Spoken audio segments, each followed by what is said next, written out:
جماعه او حشد من الاخوان المسلمين. لم يحدث اي اشتباكات بين الطرفين حتى الان. تعتبر الشرقيه مدينه خاليه من العنف حتى الان. هل هو في تجمع لطرف ثاني؟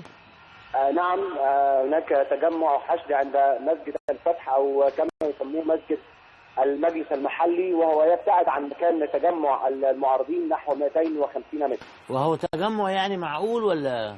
نعم، حشد كبير مثل الحشد او ربما كان الحشد الذي امام المحافظه اكبر قليلا. تعلم اننا لا نذكر اعدادا ولكن نذكر. طيب الشرطه ليه ما بتفصلش بقى؟ ده 150 متر ده قليل قوي.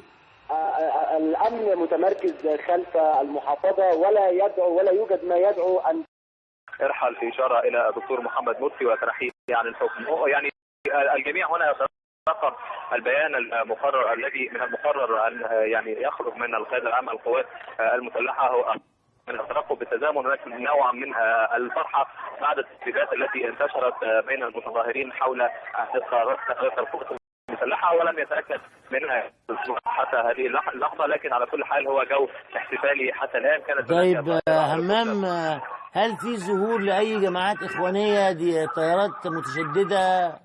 لا يعني بالعكس كان موجود، وحصل اشتباك بسيط بين المتظاهرين وبين المؤيدين وبين بعض المسؤولين، وغادر المؤيدين منطقه استاد الجامعه اللي كانوا متواجدين امام.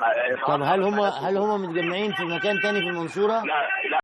لا لحد الان لم نسمع يعني ما روحوا لكن الحصه خلصت.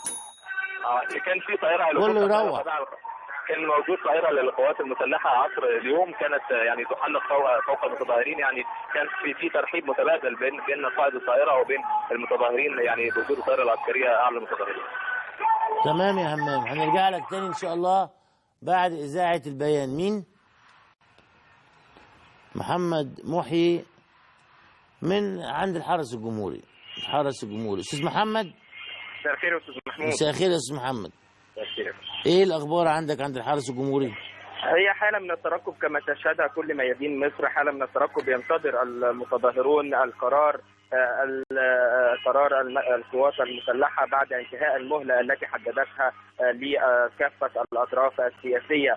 الجميع ينتظر هذا القرار. كان يتواجد عدد كبير من المتظاهرين، الان اعدادهم قلت نسبيا لان عدد منهم ذهب الى قصر الاتحاديه. اجواء من الاحتفالات تسيطر على المكان ايضا استاذ محمود، حتى حركه السيارات. الجميع في حالة تفاؤل انتظارا لقرار القوات المسلحة. أريد أن أؤكد أيضا أن هناك حالة من الانتشار الأمني المكثف لدوريات تابعة لقوات الجيش في هذه المناطق ومناطق التظاهرات، حتى أن نادي ضباط الحرس الجمهوري هو يتواجد في شارع صلاح سالم أمام شارع الطيران مباشرة.